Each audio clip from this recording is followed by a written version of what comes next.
Everybody, it's 10:30 and I'll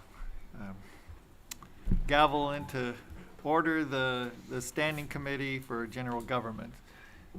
We'll be open and we're dealing with discussion and possible action, including recommendation to the Board of Supervisors to enact an ordinance amending Chapter 10A-17 to streamline cannabis permitting. And so this is a special meeting today. We're in Conference Room C. And we have time allocated 2 hours. We've done a lot of work, and I really appreciate County Council's work on this, MCA's work, and the community involvement on providing some ideas about how to streamline the ordinance, and because that's what the board wants, and I think that to get the cannabis program into a new groove, that this is what we need to happen. So what we're really looking at today is, kind of bifurcating the cannabis ordinance changes. And what we're going to do today is look at those changes that are really administrative in scope and really won't have an impact on any of the environmental issues. We're going to avoid those because we feel like we can implement administrative changes and streamline those in a quicker way. If we begin dealing with anything that deals with that will have environmental review, then it's going to slow down everything. And so when we're working with the state, we've got that pathway going. We're trying to deal with this pathway. And we don't want to mix the environmental issues with just administrative expedition, or if that's a word. Anyway, so I hope that's clear to everyone, and that will be the focus today. So if it starts to veer into issues that might have environmental consequences and would kind of slow down the process, we will probably put those into that parking lot that Chantal is talking about, okay? And so with that, I don't have a Supervisor Mulhern, yeah.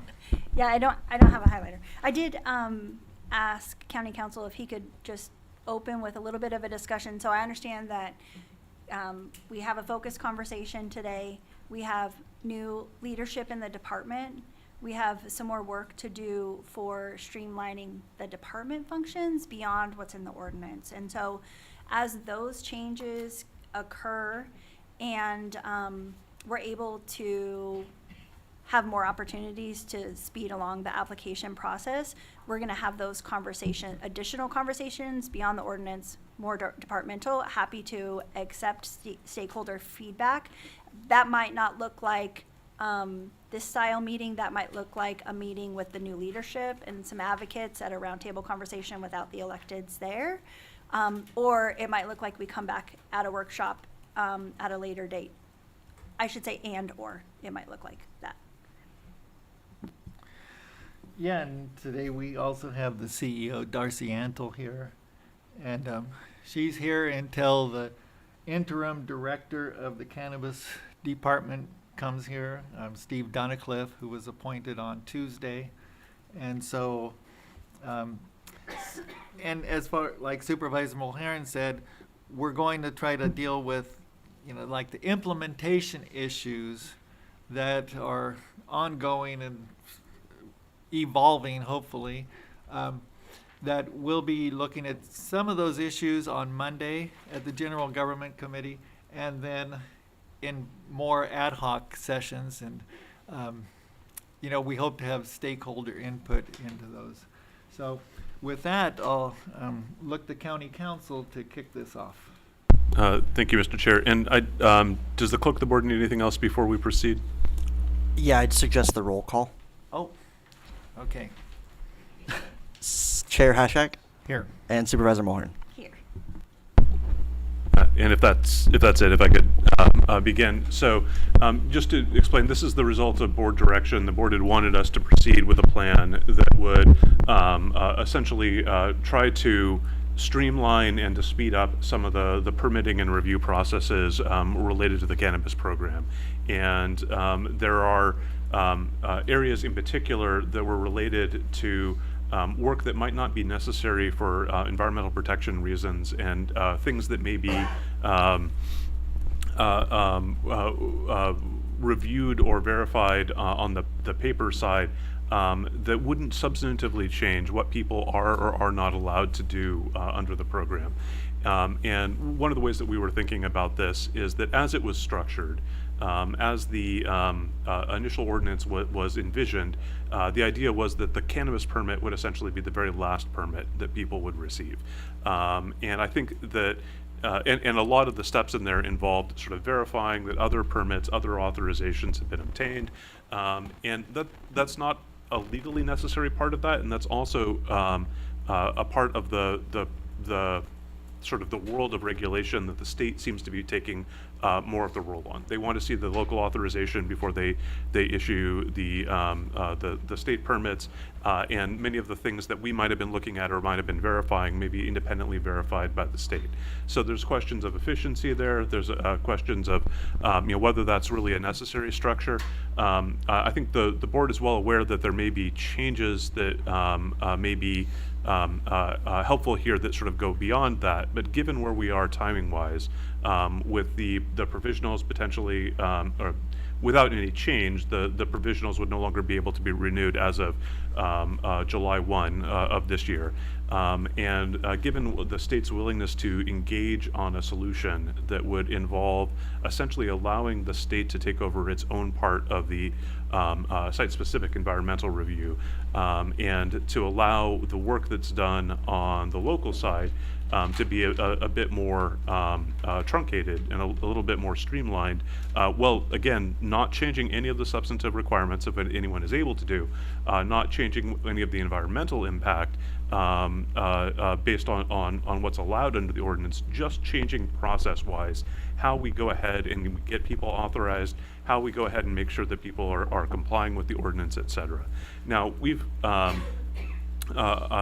the draft ordinance that I hope everyone's had a chance to review. I'm going to ask Mr. Kudrowski to go through it here in a bit. But what I want everyone to understand is sort of our philosophy in approaching this one was to try and keep things as close as we could to the prior language, where anything was sort of talking about what could or could not be done, so that there wasn't going to be any environmental impact, intentional or unintentional. One of the concerns is that anytime you're changing a complex ordinance, anytime you're making these alterations, there's a little bit of a danger that slight tweaks in language could be having sort of unintended effects that you don't see during the drafting process. So we were trying to be very careful in that. There were times that we repeated some language that maybe we didn't love the phrasing on, and thought maybe we might have cleaned up if we were starting from scratch, but we really wanted to make sure that there wasn't any unintended environmental impact related to those things.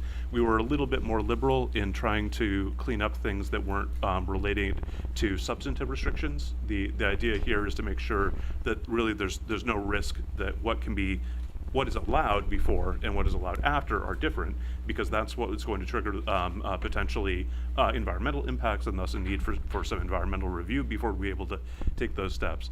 But to really keep it sort of the language changes where there were cleanup, keep them limited to things that were really just about process. I want to thank the technical group and MCA for providing all of the notes and the comments they did before we released the ordinance. There was a lot of, I think, very detailed work in all of that. Some of it, actually a fair amount, goes beyond what I think we're really able to tackle right now. And so I do want to be pragmatic about that and make sure that everyone understands the time frame that we have and what we're going to do in terms of trying to have no environmental impact really has to be pretty narrow. And we're trying to focus on this part first. So I believe we were looking at September as a time where we thought, after having gotten through the first rounds of provisional renewals and having worked out some of the kinks in this, we'd be able to come back and revisit some of those. I think some of those may well be things that may turn out not to have environmental impact, but which we'd need to look at a little bit more closely before we'd be able to say that with enough confidence to be able to make the changes at this time.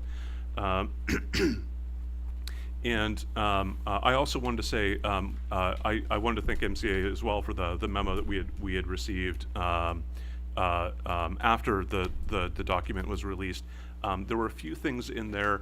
I think a couple of those are still things that we might want to tackle later, specifically related to the appeals process and the revocation process, in particular with some changes in what would be going into the permit side.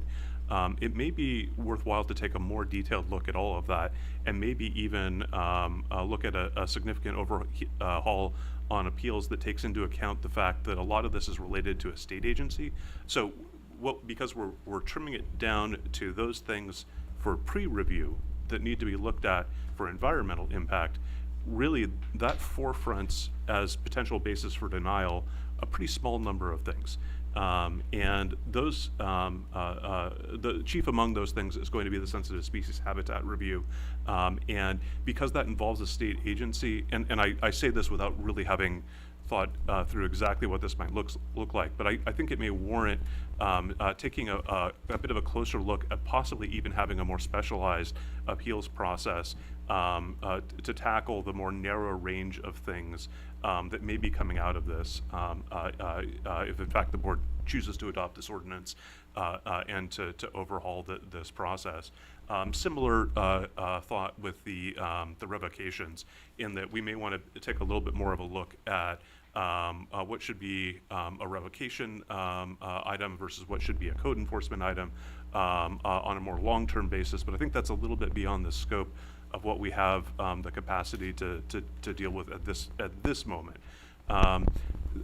One of the things that did get noticed, I think in that memo that, Mr. Chair, I want to say we'd like to take a look at, and we'd like to have, I don't know that we're necessarily going to have a definitive answer on it at this meeting, but I think it's going to warrant some discussion and is going to warrant some follow-up, is the talk about the licenses, the shall have obtained language. There was language that we had put in the draft ordinance that sort of assumed that people have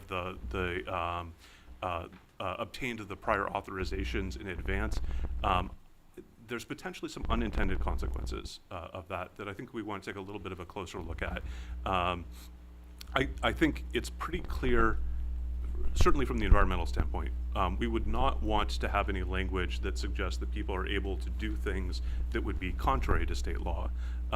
But I do think we can probably improve the language to be clear that if it's inconsistent with state law and it's consistent with the laws of the licensing agencies, that it's permissible. And if I understood correctly, I think the concerns were related to things along the lines of, say, compliance plans or provisional permits, or areas where a state agency might have a process for obtaining a license where the applicant may be in compliance with whatever the state requirement is, but that doesn't necessarily translate into having a license in hand at that moment.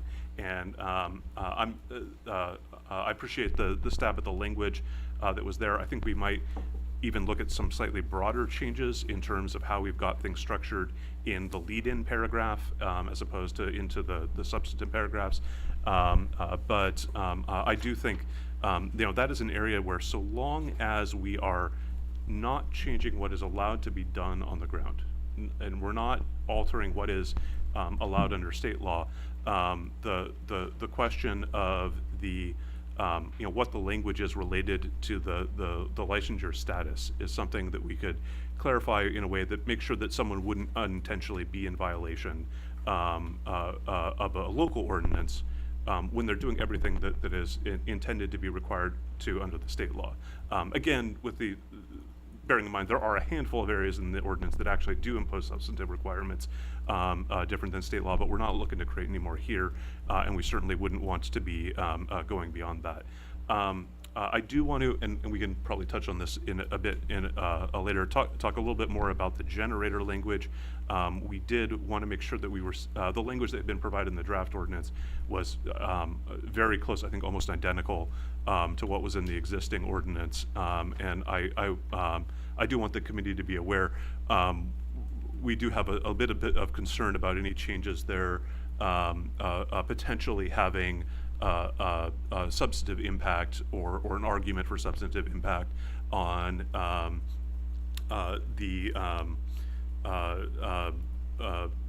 what is allowed, and therefore what might be envisioned in terms of potential environmental impact.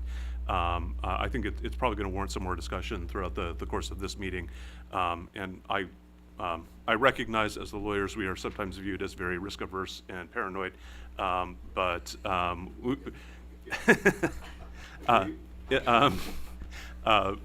we also want to make sure that we are we're not having a whole lot of time here to make corrections if a court were to second guess some of the decisions that get made in this process.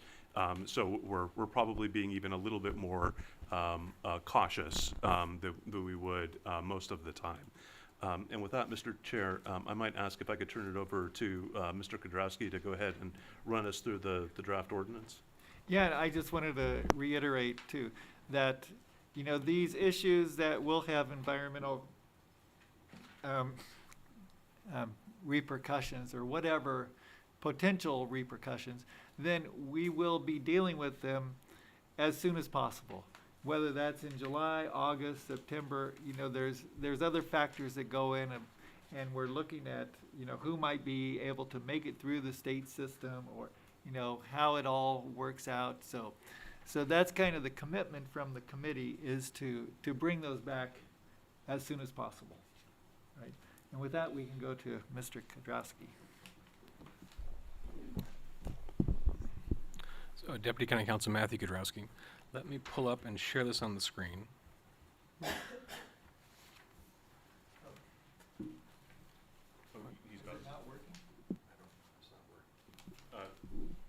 Can- This is for the Zoom? Yeah, you'll need to speak loudly. Okay.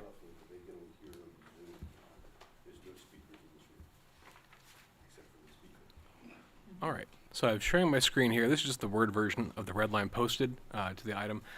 It's 47 pages long, so I'm going to try and page through a little bit here and there and, for areas where there's not a whole lot of substantive change.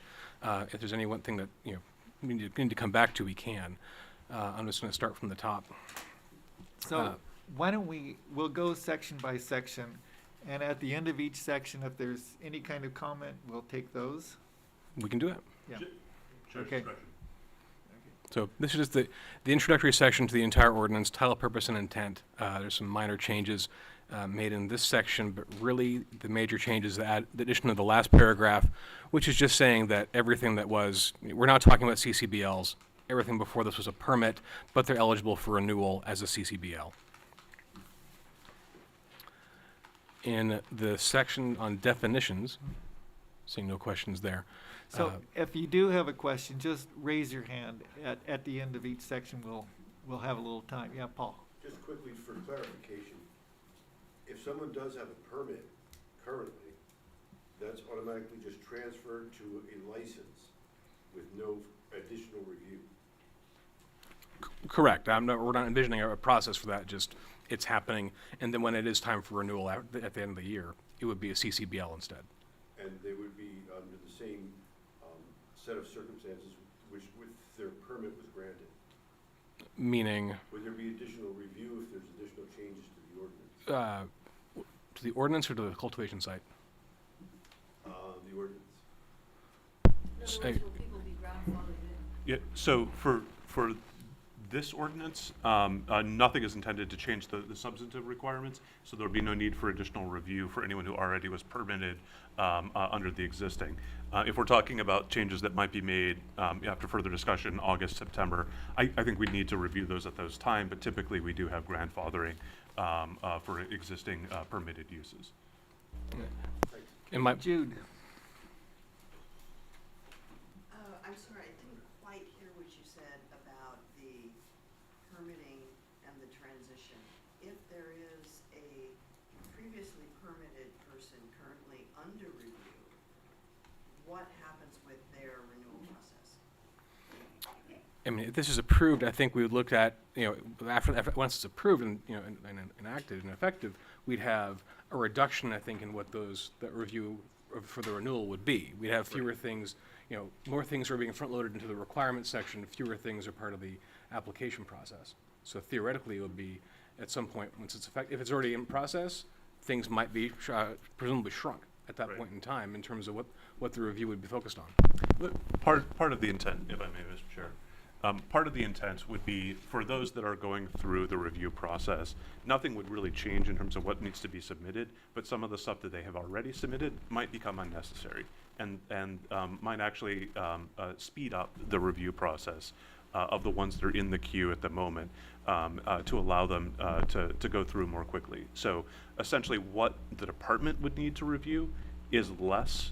There should be no new things that get added, but the world of what they have gets shrunk, and some of those other things are treated as a compliance issue, right? You still have to, you still have to, for example, have your air quality permit, but we might not require that the agency itself go and talk to air quality to consult and figure out exactly which permits were required, et cetera. So some of the documentation would be shrunk, and we're not looking to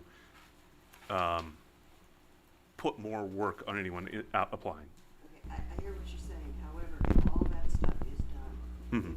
if you were up for renewal and it should have been a piece of cake, what's happening to that particular type of review? Are they going to be delayed further as the business license program develops, or are they going to be processed as previously and permitted and then business licensed? So I think the department is going to need to make some decisions in terms of what's going to be the fastest and easiest for them. However, because this is the same world of requirements and the same issues, there shouldn't be anything that slows it down or delays it. This should only be a matter of cutting unnecessary steps. Thank you. Okay. Next is the definition section. Really kept this one also very simple. Added terms for CCBL, Cannabis Cultivation Business License, and CCBL holder, and then did some deletions elsewhere for permittee and permit.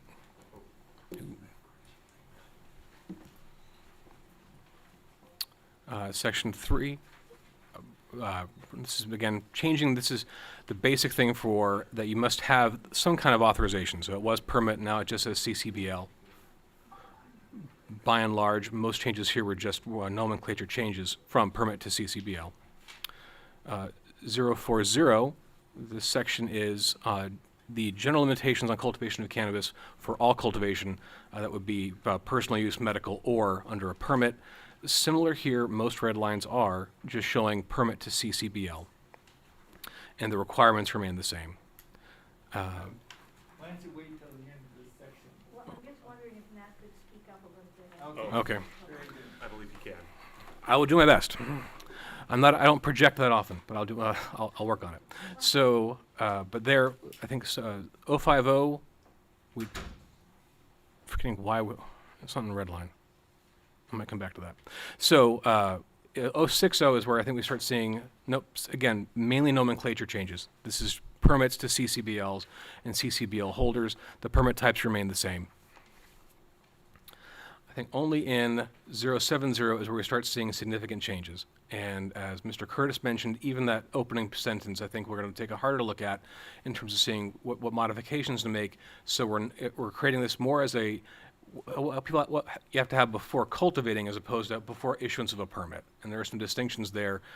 This section have been focused on the permit side, and what we've done in general is move a lot of things from 110, which was performance standards, and I know the application process, into this general requirements section as kind of a standard as what people should have.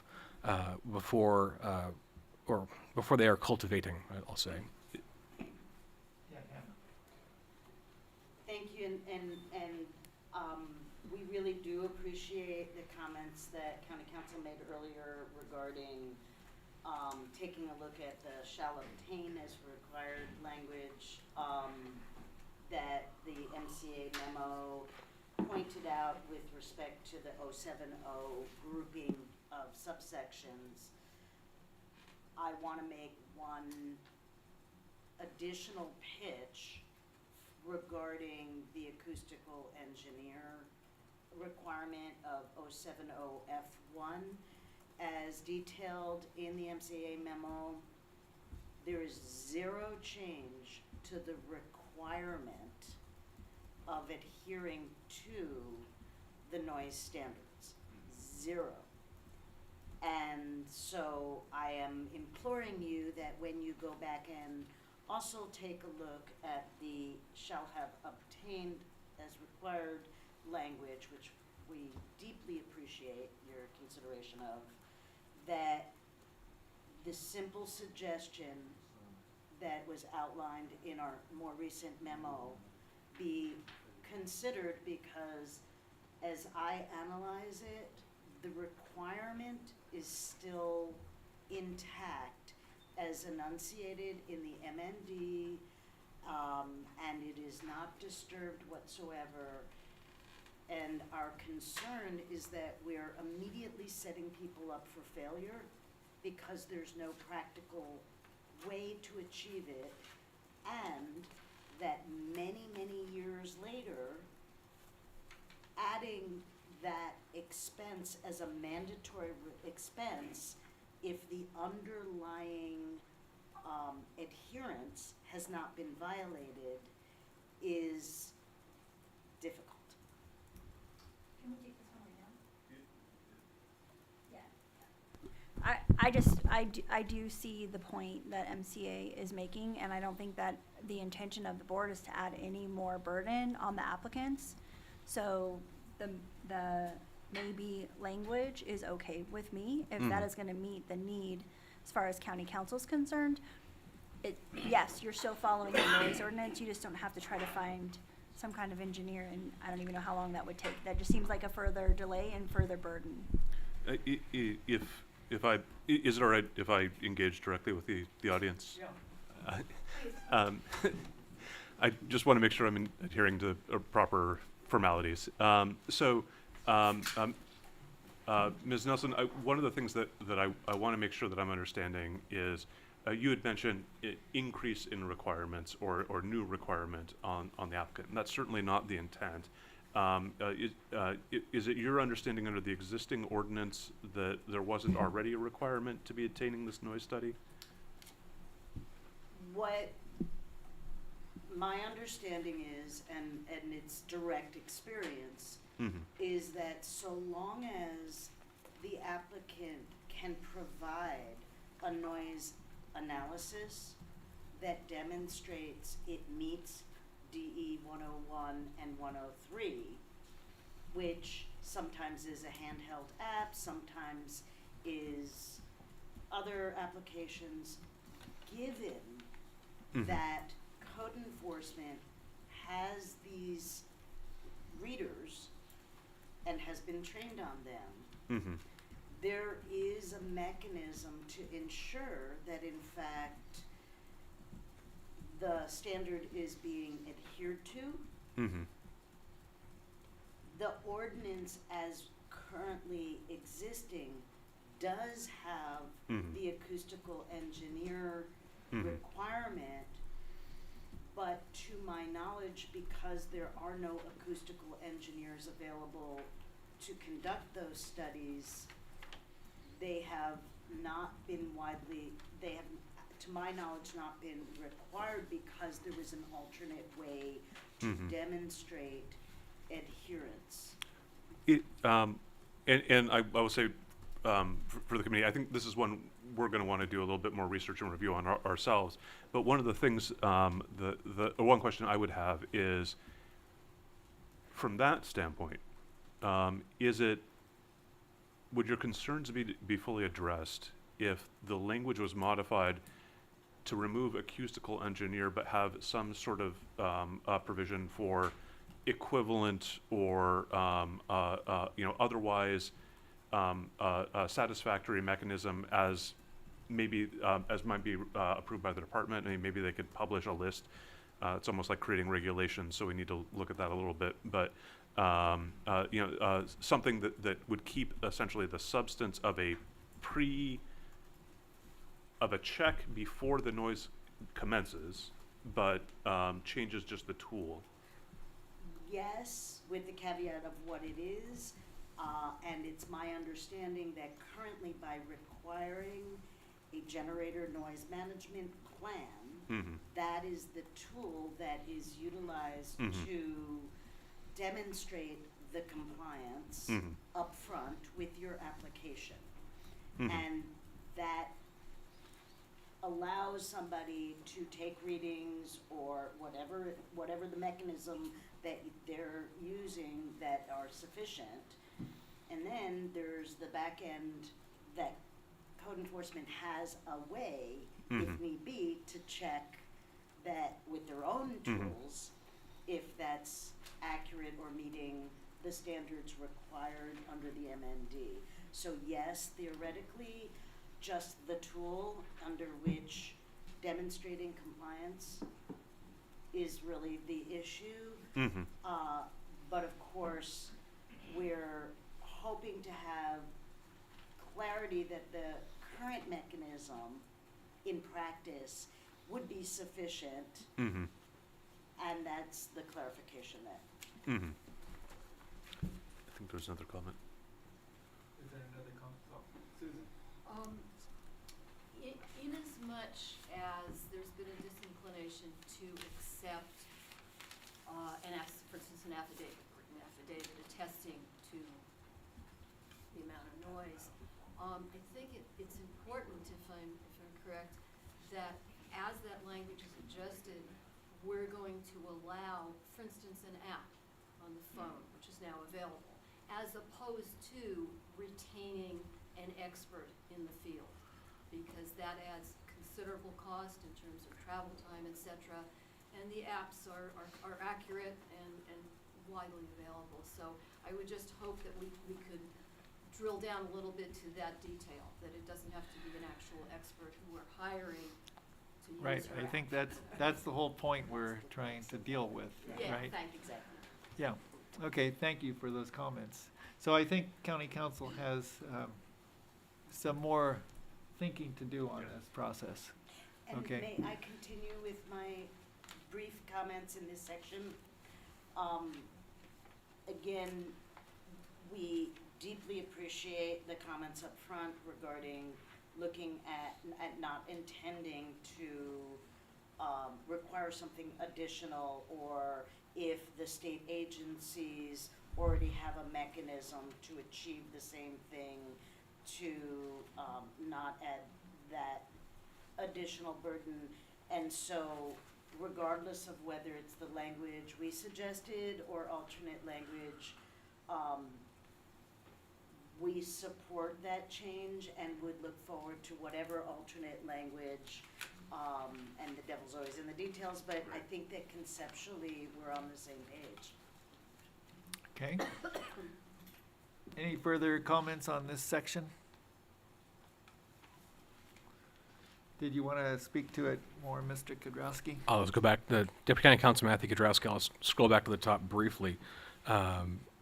Minor changes in the first few paragraphs in terms of just what's we're dealing with now in terms of permits versus CCBLs. There is a deletion here in that paragraph D1 regarding track and trace, because we are kind of smoothing that down further here. I think we've covered the issues in the generator section. That I was shifting a lot of requirements from different parts of the ordinance into one single spot. Paragraph G is where we're just saying simply enroll in a track and trace system. And so there's deletions throughout the document related to that process, what had been there before. Starting with H is where a lot of things were getting added. And I'll say because of time issues and constraints and being a little more conservative, and then just trying to figure out the various tenses used throughout the ordinance. That's where the shall have obtained language was the starting point. And again, after talking both, hearing the MSTA memo and talking with the department, we're looking at kind of broadening that language as well. But it may not be the same in each section. Yeah, just to take sort of the extreme example, I think the language that we have for shall have obtained may have included the state permit, but you can't get the state permit until you got your local permit. So we want to make sure that we're not creating any unintended problems there, and we're recognizing that there may be situations here where, as long as you're not, as long as you're complying with the substantive law, the fact that the CCBL was obtained first doesn't necessarily constitute some sort of violation, right? There's going to be a number of permits to get. You have to have them all before you start the activity, but that we don't necessarily need to dictate where we fall in that order for most of those. So that general comment affects most of these next sections that we've moved either from 090 or 110.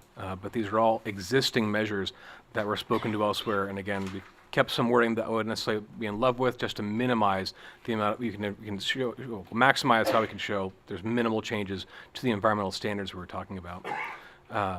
But things like, you know, your state permits, your water permit, water board order issues, defensible space, those are all now shifted here into 070, as opposed to being spread around the entire.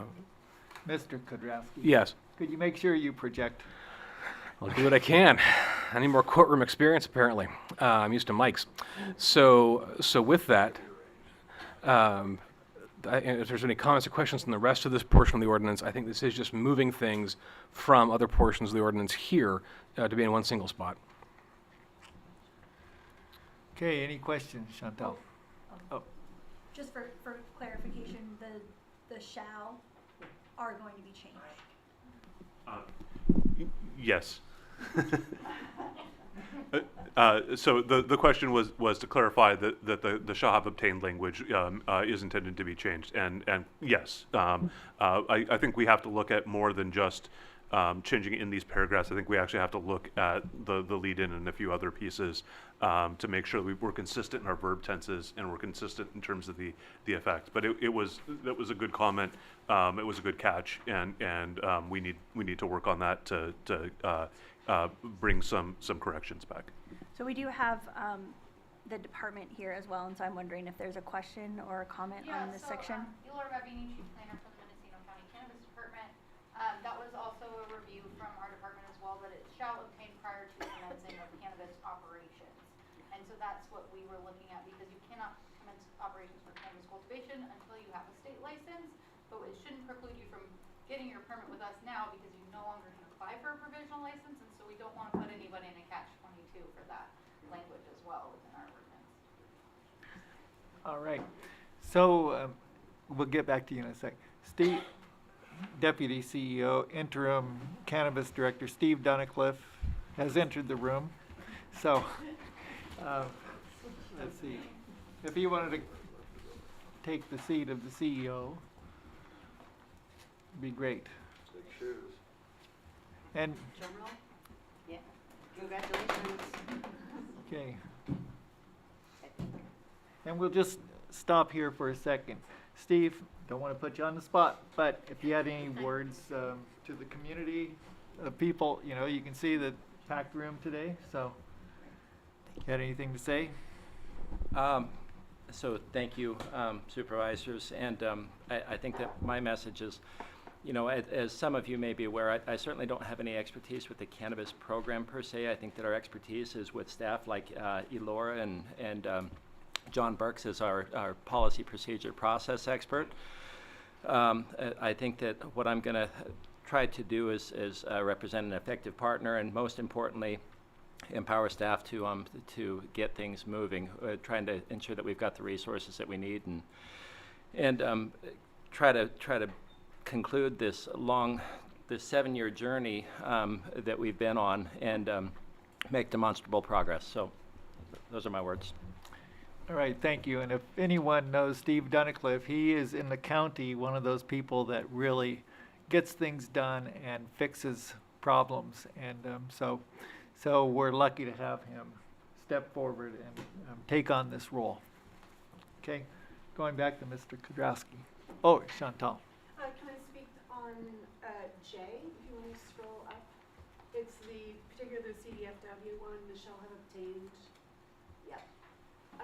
Hearing what Laura just shared, just want more assurance and understanding as to what the approach is going to be going forward, that at the state level now, you have to demonstrate that you have entered into the process via notification. You do not have to obtain a final executed LSA, and asking that the local approach match that those terms of negotiation back and forth with DFW are all site-specific and can be very fast in some situations, but they can also be extremely lengthy. I've been negotiating some for 7 years, and some are done in 3 months. And so allowing people the greatest amount of time possible.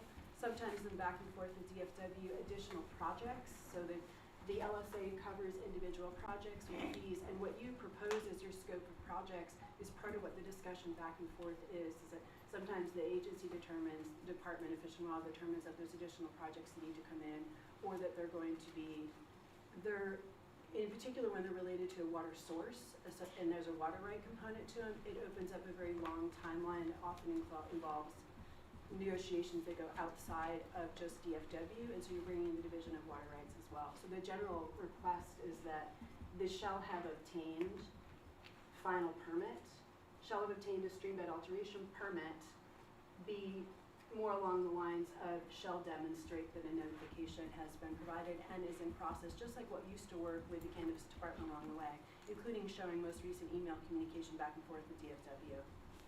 And Laura's got her hand up too. I do have a comment on that, just because there was additional requirements in the Assembly Bill 141 and Senate Bill 160 in 2021 that changed the requirements for provisional licensing.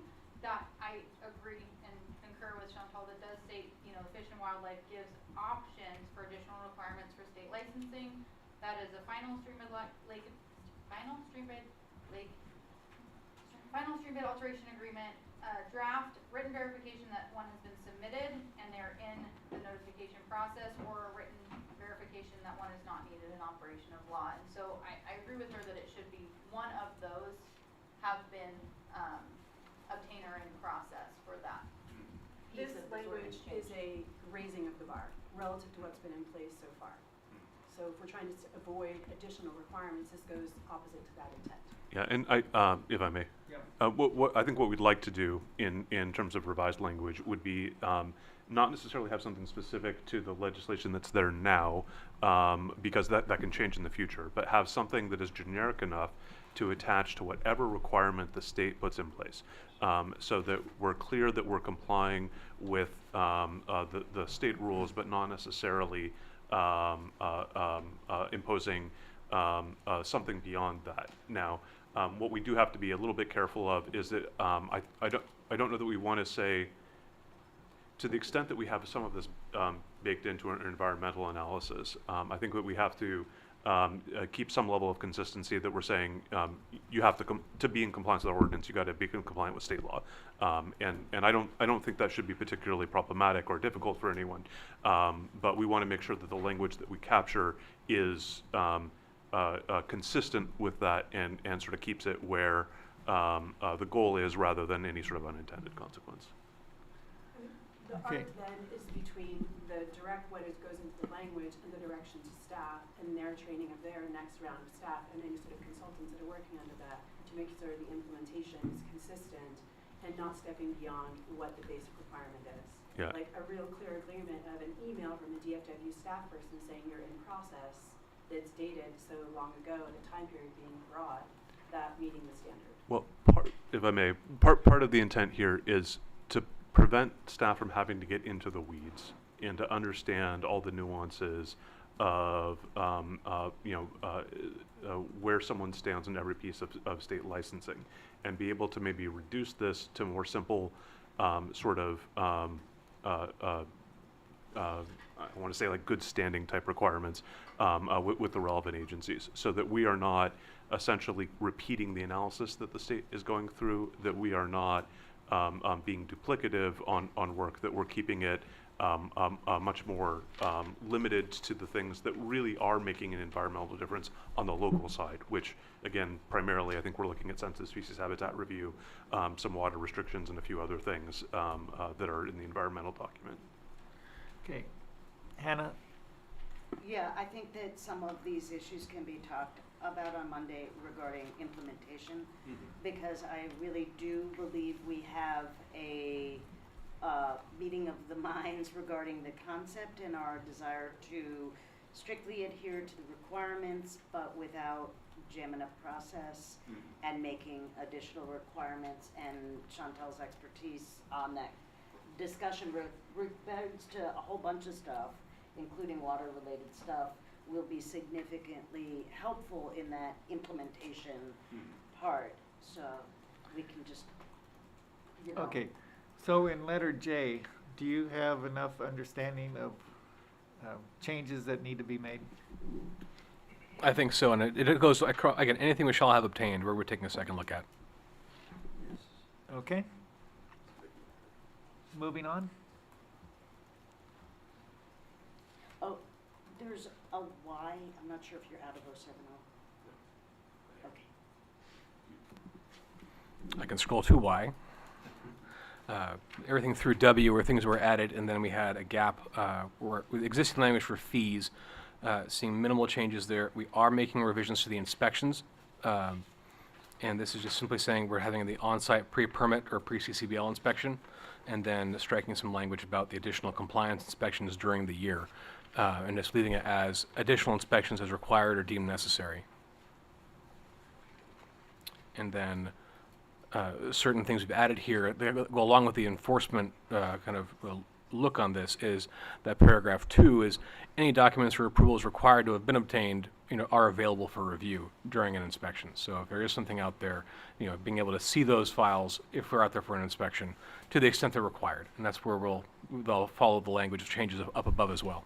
And if I may, Mr. Chair, this is recognizing that some of the documentation that is currently going to the department may not be needed anymore. And we do want to make sure that same way you may be required to keep your proof of insurance when you're driving, other sorts of things where you have to maintain that documentation, you have to present it as needed during inspection, but we don't necessarily need to bog someone down on the staff level with review for every single applicant going in. Okay, Scott. So that would be a process issue for further discussion on how to notify the applicants of the requirements that they have to have for the inspection. Yeah, Supervisor. Scott, my microphone doesn't work. I'll project. I am a projector, actually. So I have concerns about, maybe not this year, but future inspections. So we just had a meeting where we were talking about going paperless. So, it seems like we're saying, you need to keep this binder of your paperwork. Obviously, maybe that works for this year, but in the future, what does electronic proof look like? I'm just throwing that out there while we're having the discussion. Laura has a comment. I do have a comment because I have been on inspections where people have an iPad or something where they provide the documentation that is applicable to their applications that we're looking for, and that has been sufficient for our application. Great, thank you. And we could look at the language here to make sure that it encompasses that documentation is not limited to paper documentation, that essentially an electronic record that's viewable by the inspector may be sufficient. Okay, Hannah. Yeah, actually, our comment was with respect to the last phrase of the first body, the first paragraph of new Y, formerly I, regarding the invoiced for the actual travel time and mileage incurred. And we were just actually everywhere where there's fees, asking it to reflect whatever is in the published in the master fee schedule, because that's really the proper standard, and just anywhere where that's referred to. I think that's a good note, Mr. Chair. That will mean that any updates to the fees can be done during that fee hearing process, and we don't have to worry about conflict between the master fee schedule and the ordinance.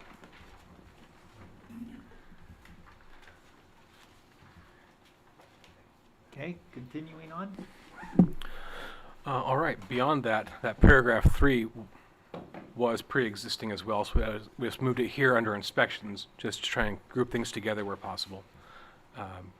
Minor changes to the assignment of permits language. The main deletion here is regarding the criminal history inquiry process, because that's being deleted down below and not retained.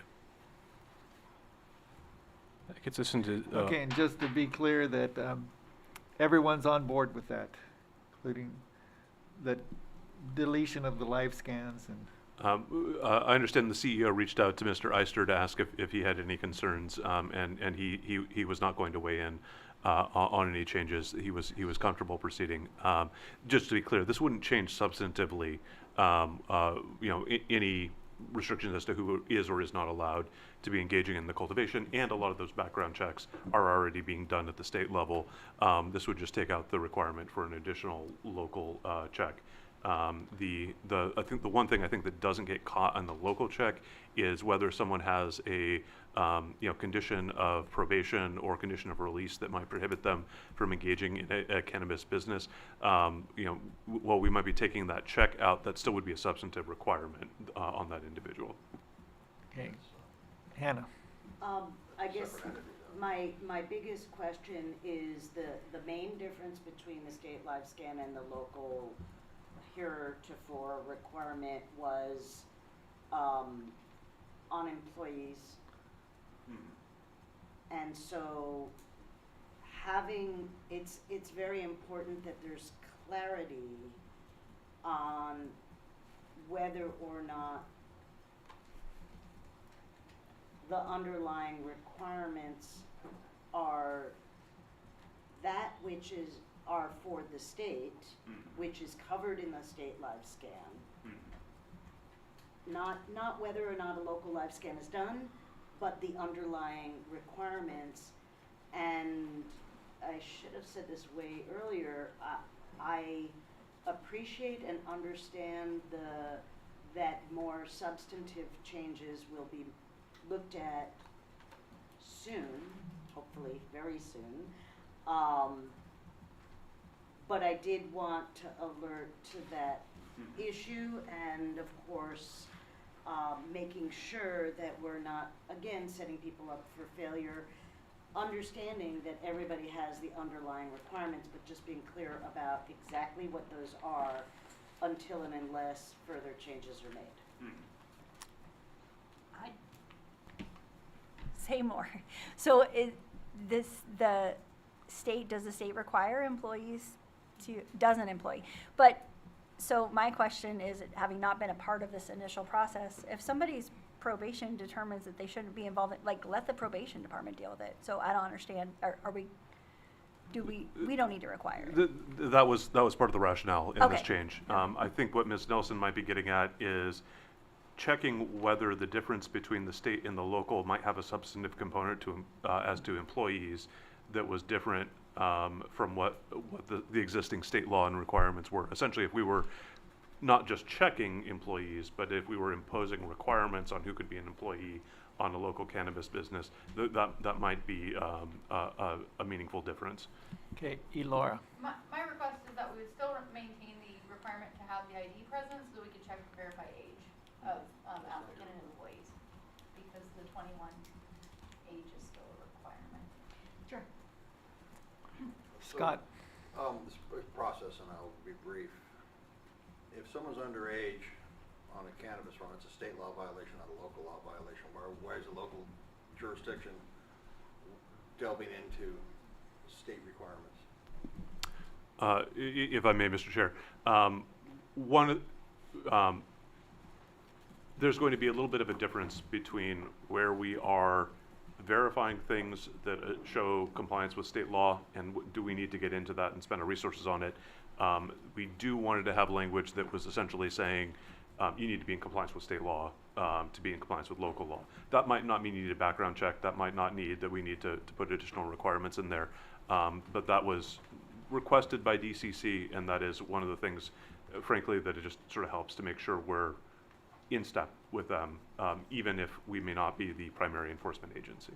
So that's a state identification document. driver's license or whatever, correct? Does it matter if they're expired? I don't know that I could speak to that right now. So, I think it always depends on how expired they are, right? It's the I have same somebody person, who has, Laura. I agree with you. This was more related to the background check process, so if that is being eliminated, I don't know if that's necessarily a requirement. Okay. My biggest concern is if we have phase 3 applications, I don't wanna issue a cannabis cultivation business license to somebody who's 18 years old. So primarily focusing on the applicant with their ID and age verification is my only concern for our staff, because yes, it is a state requirement, but at the same time, we would be issuing that business license that I don't think is appropriate to issue to somebody who's under the age of 21. Okay, I think that we can talk, I'm sorry, did I get recognized? I'm sorry. no, go ahead, Okay, Hannah. sorry. You had your hand up and then down. I think that there's more process-oriented issues surrounding this that we can talk about at the process-oriented. I just hope that when we're shifting things around in the ordinance, that we're mindful of needing to work out the process things that we can do at the next conversation regarding process. Okay,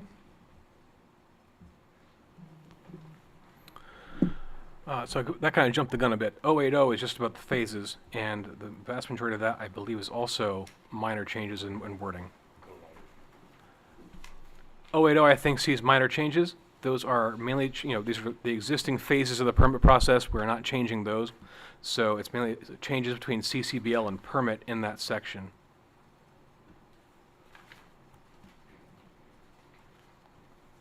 Same with 081, that was just a reference to the existing cannabis accommodation combining district.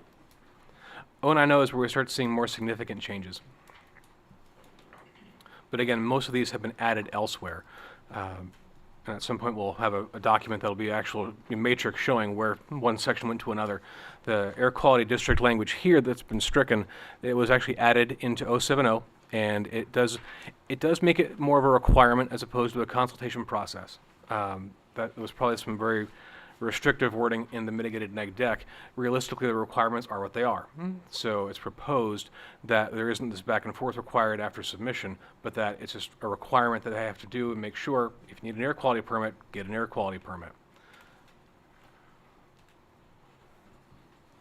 Now, technically here in paragraph C, that being a state requirement, I propose is striking that written evidence they're over 21. We can talk more with the department on that and more internally, but that was looking at just leaving out what kind of documentation we're needing to have up front when it comes to what we have to show for our purposes versus what's there for state law.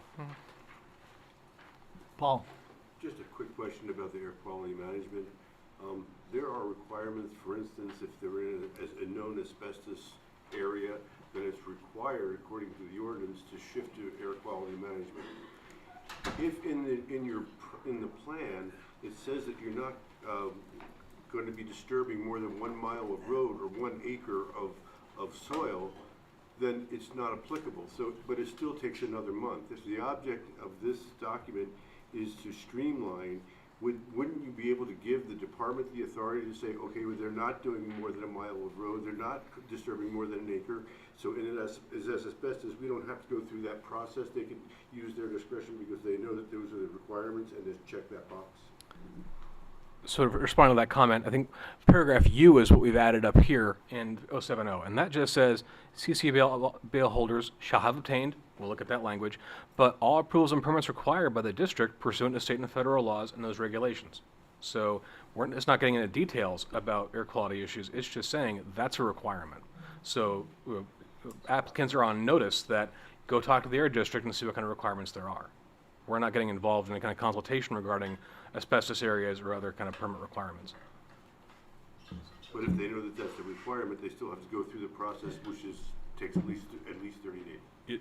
So as part of this, we're not making any changes to any of the air quality rules. We're not making any changes to the substantive requirements on existing types of environmental permits. At this point, all we're doing is making a change to the process and what the department has to get involved in versus what is an air quality issue. Yeah. That's what I'm saying. And can- Elora. Thank you, Jay. My interpretation was that this would eliminate the referral process and put the onus on the applicant to verify with air quality, and that's just a requirement versus us having to do that referral. So, Hannah. so if I was not doing either one or the other, if I was in an asbestos area, then I could just check that box as part of my business or my operations plan, and the department would be able to do it, and it wouldn't have to go through that lengthy air quality process? That's my interpretation of this change. I don't know if there's necessarily going to be a box to check or not on that. You know, that'll be a process question to be able to tackle later. But the idea is, in the same way, you know, this is a requirement, if we're talking about the air quality rules, that applies to everyone, right? And that's, you know, the idea is to be consistent in that, and to be applying and relying on those rules and enforcement mechanisms that exist, rather than creating a special set of additional review for cannabis that does not change what you are nor not allowed to do. Hannah.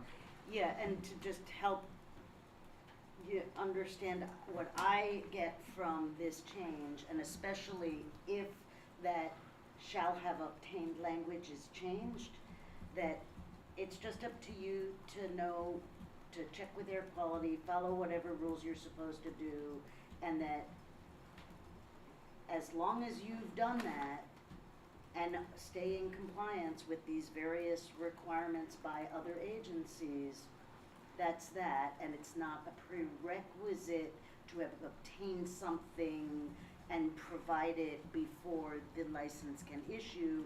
It's just that you have to maintain compliance. That's great, because I know that I was caught up with that, and that delayed my permit for, you know, about 2 months.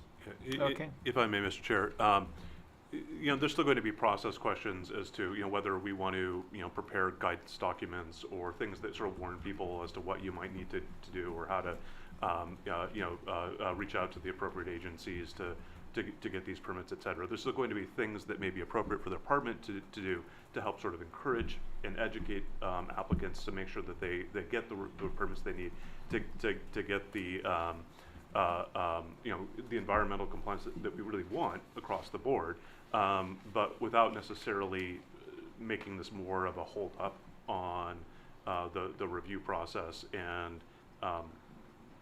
frankly potentially have needless document review.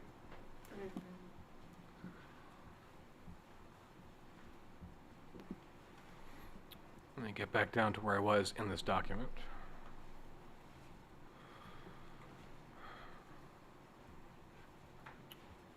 So beyond that, we retained the cultivation and operations plan. We tried to centralize what things were elsewhere in the application process, and where it made sense to include them as part of this plan, leave them there. In many of these cases, hopefully they're not a huge problem to provide, but they are things, most of these are being retained, specifically were mentioned in the existing environmental document. So being careful to keep the, you know, references to how we're storing fuel, you know, legal water source, water or sewer services. But hopefully we'll see if we're able to create a better template document for the Colton Ops plan, so it shows what these things should be and what to attach. And after that, many things get deleted, but that's mainly because they've been moved up into 10A17.070.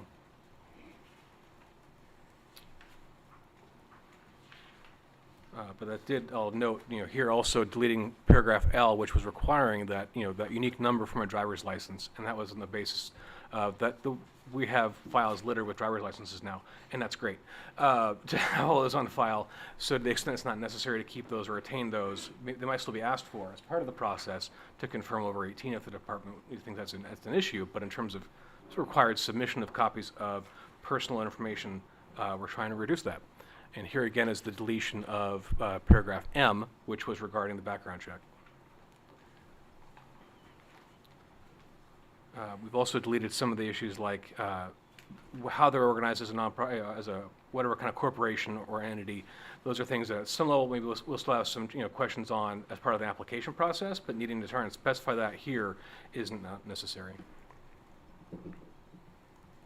Yeah, and just to touch on that one, you know, if it is a corporation or, you know, nonprofit, some sort of entity that's applying, there will be some information that the department will need to be able to establish, you know, that it exists, who it is, et cetera. But that doesn't necessarily need to be worked into the ordinance in terms of the specific documents. Same with the deletion of providing us the seller's permit. I'm pretty sure that goes back to the point in time where this was the only ordinance that existed. There was no state, anything. So I think the first version of the ordinance assumed we were it. So we had to have some kind of showing that you had a permit to sell. That's not taken care of otherwise in state law.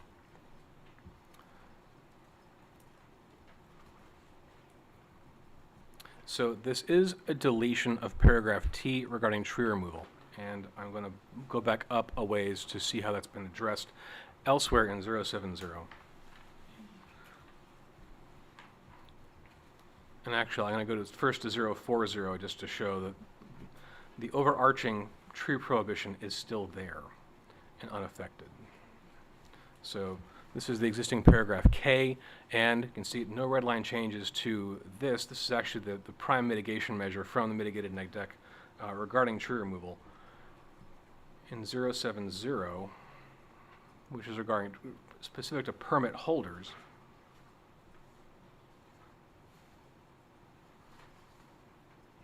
it's now this paragraph W, and this is essentially trying to get to the same general area, which is prohibited from engaging in the cultivation of cannabis on portions of property where these species have been removed, provided, however, in different wording, but trying to get to the similar kinds of double checks that were provided for in paragraph T as it currently exists. Mr. Chair, if I may, I might actually phrase it a little bit stronger than that, which is we spent quite a bit of time looking at what the existing requirements were under the ordinance. And if you take it out of the permit section, it's not enough to simply rely on the prohibition of tree removal for the purposes of creating of developing a cannabis cultivation site. The reason being there would be a substantive change. Now, it's a substantive change that might have negligible environmental impact, but there would be a substantive change in what was allowed by virtue of the fact that it would, well, it would prevent those trees, it would prohibit those trees from being removed. The question of whether or not you could cultivate in that area after they were removed, the answer would flip. And so for that reason, we put this language in here just to make sure that we are absolutely consistent with the existing ordinance. Now, this is one where it might be worth revisiting this maybe when there's time to do a little bit more in-depth environmental study and look at whether there really is a significant environmental impact to allowing people to cultivate in locations where trees have already been removed. I think there's some reasonable questions to be asked there, but for the purposes of this exercise, and because this is in particular an environmental protection measure, we really wanted to keep it identical to what was allowed now, even if we thought maybe that's something that as a policy matter might be changed later. Yeah, Jake. Well, it's interesting because visiting a lot of farms and you're talking about the tree removal, what I found is I found some farms where you have dying species of oaks and other trees that is bad land management to not remove those diseases and not to do that. And I think that there has to be some kind of set aside that allows for proper removal and proper stewardship of the land. Yeah, we've certainly had a lot of conversations around that, and we're still dealing with it, but it's certainly on our, we're cognizant of that. I want to say that, as everybody knows, I am one of the most vocal people regarding this topic, and I agree with the approach in this current limited change in service of the larger goal of expediency so we can hopefully shift the CEQA burden. I think that again this is largely currently an implementation issue that we're still working through, and very much hope and to give life to the exceptions that currently exist for disease and safety in a meaningful way in a productive way without compromising the underlying requirements of the MND. And I hope that we can get that issue further scheduled to move along so that we are not still in a limbo regarding the implementation portions of it, and also look forward to taking a deeper look at more meaningful changes that would require a different environmental document at the earliest possible moment. So it's kind of a two-parter. There was a comment from Ms. Grell. Oh. Well, I just wanted to, I'm sure everybody realizes that, the tree removal prohibition exempts the removal of trees for health and safety issues, so that kind of speaks to what you're talking about, and trying to determine whether or not something really is a health and safety issue is another discussion, but the tree removal prohibition went out of its way to exempt that kind of tree removal for health and safety issues. Yeah, For people and structures. I'd reaffirm that, yeah, there are existing exemptions in there for safety, disease concerns, et cetera. The challenge really has been in how to interpret and how to implement those on a case-by-case basis. Paul? And just quickly, the intention of that, of the tree removal thing, was because people were clear-cutting large swaths of land for cultivation. The way that the language was developed was one thing. To interpret the language that was developed and ignore the intention would be a mistake, I think. Yeah. So the significant impacts would be, should be a consideration. Okay, so let's get back to this because we certainly have more work to do on the Vegemont. I'm just scrolling back down to where I was in those deletions, and so that was tree removal. After that, looking at sections that have been moved up into 070 or elsewhere into even this document.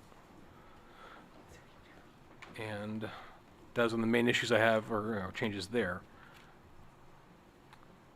And beyond that, I think we're getting back down to the sections that see more minor changes throughout the document. For review and issuance, this still retains that paragraph A2, which is in regards to sensitive species habitat removal. Minor wordsmithing in this paragraph B to change it from reading like a condition of approval just to a requirement of issuance for that indemnification requirement. And the remainder of those changes there are all about CCBL versus permit, except for E, which deletes the track and trace requirement. And everything in 110, which was performance standards following issuance of a permit, has been deleted here. In general, it's been moved up throughout the document. And if Mr. Gudrowski could just speak briefly to track and trace and some of the changes between the state of the law when this was adopted versus state regulation now. There wasn't track and trace. So, you know, the issue when we were drafting this was, okay, we were aware that something was going to happen and wanted to create some kind of system. That's why it refers to a county system throughout. I think we had something, but then we didn't have something, and the state put theirs into place, and this is just cleaning it up so it is limited to do track and trace as required by the state.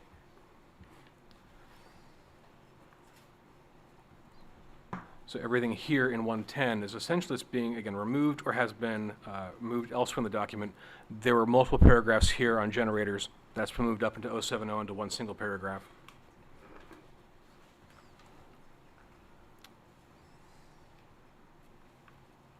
Everything there, I think, is either spoken to elsewhere. And beyond that, I believe all the changes remaining are mostly just naming issues, permit to CCBL.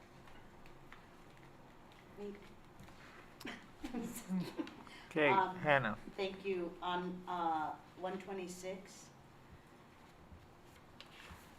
I'm gonna make the pitch made in the memo, in the MCA memo on page 4, with respect to A, C, and D, with respect to the stringent appeal times, and I appreciate what County Council said earlier with respect to, hopefully, there's gonna be less of a basis for denial and you know, not, terminations and whatnot.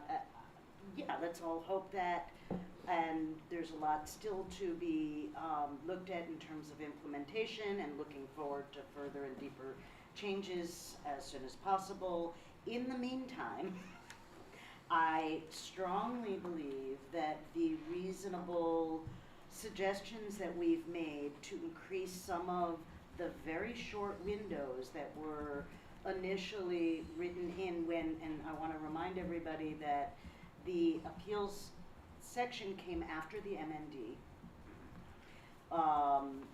And I fully recognize that part of the intent of the quick timeframes was to give people a speedy opportunity for resolution.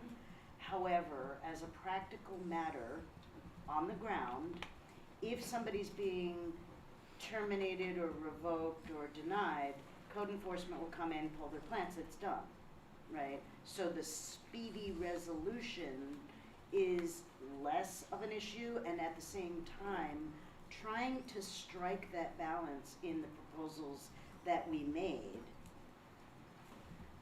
not extending the proposed timeframes and dragging them on forever, but coming up with reasonable timeframes. And I just want to give you a few examples. Right now, we're in April, and but for the weird weather we've been having, many people are planting and busy and doing all kinds of stuff. At the same time, under the new leadership of the interim director and the head planner, where everybody's doing their best to get things going as quickly as possible. It would be almost impossible for somebody to have a meaningful opportunity to appeal when they are such a small business. They're trying to do their chief bottle washer and cook and everything, and the professionals that they may need to consult with or obtain to help them and to really see if they have a legitimate basis and whatnot. They're just super tight time frames. And so the suggestions made beginning on page 4, or actually only on page 4, of the MCA memo regarding A, C, and D were really trying to balance that.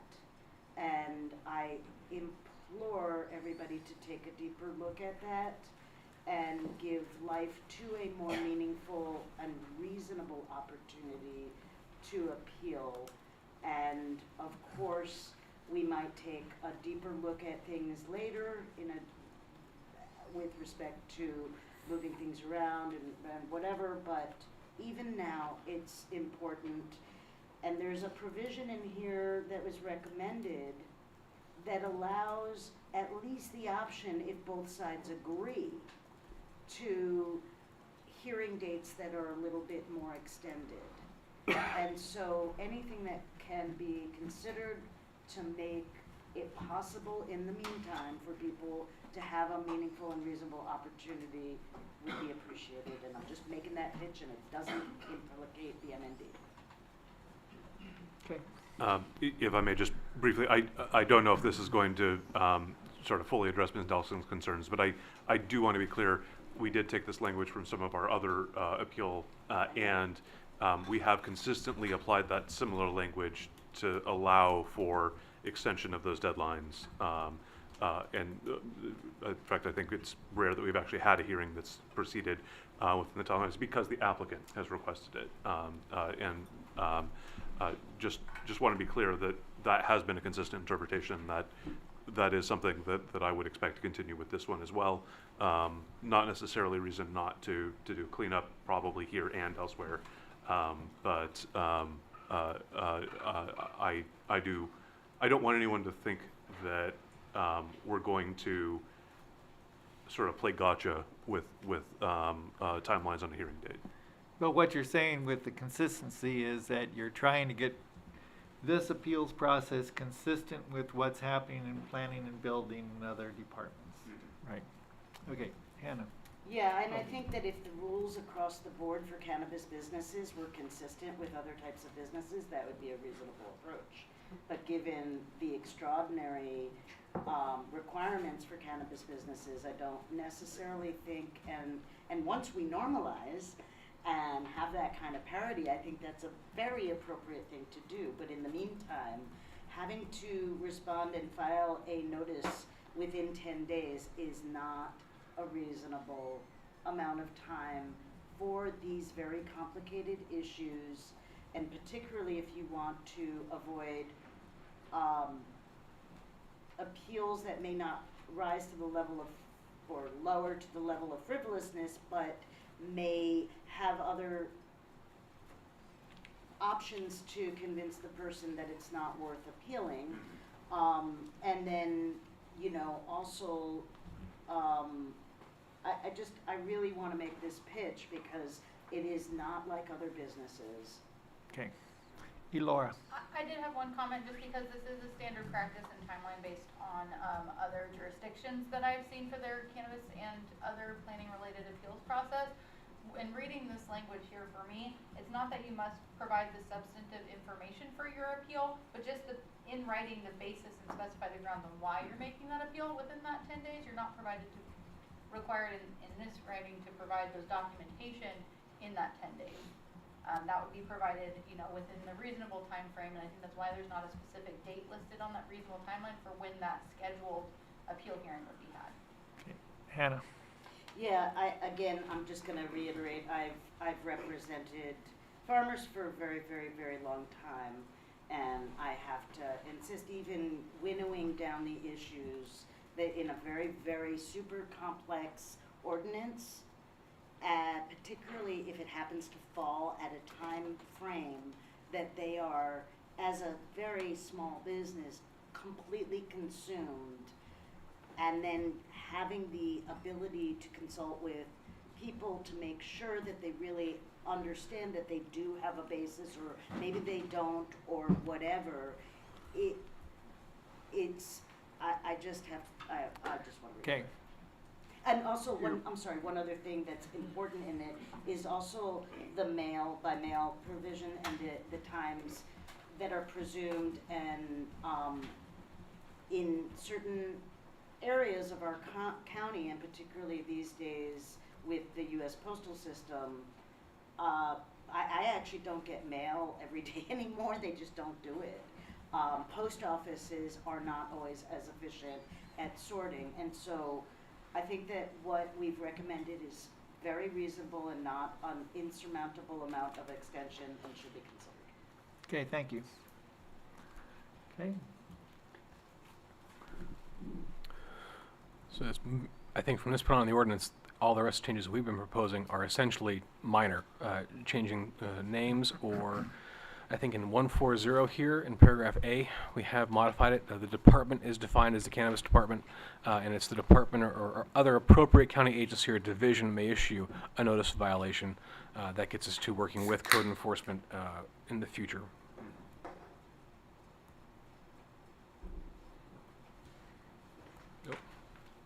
Hannah? Yeah. Hannah. Yeah, just in the MCA memo at the bottom of 4 and through 5, maybe even a little bit into 6, we recommended some reasonable minor changes. One of them had to do with the master fee schedule again, so that's, you know, we don't have to dwell on that. And some of them requested striking some language that, as a practical matter, related to some of the other recommendations that we had made earlier.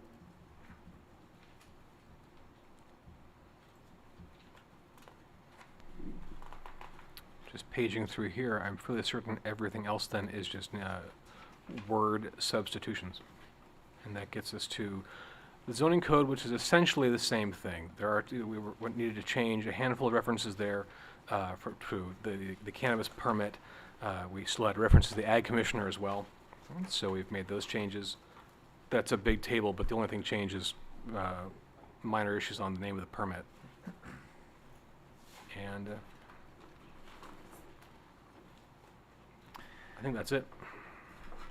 All right. Any other comments on what we've gone through overall? Mr. Chair. Well, I do think that you and I should have a conversation about the extension of the appeals process, because I think that's an important conversation for us to have. I understand the intention of staff to make it on parity. I also understand that many of the cultivators that we have specifically in our program may not have capacity financially or the technical skills to properly apply for a cannabis permit. So You mean the appeal? well, correct, but what I'm trying to get to is that some people may potentially be denied based on their capacity to properly file an application. And I think that giving them a little bit more time to work through the appeals process, and in the case that they may not have been successful applying on their own, have to come up with finances and find a consultant to help them,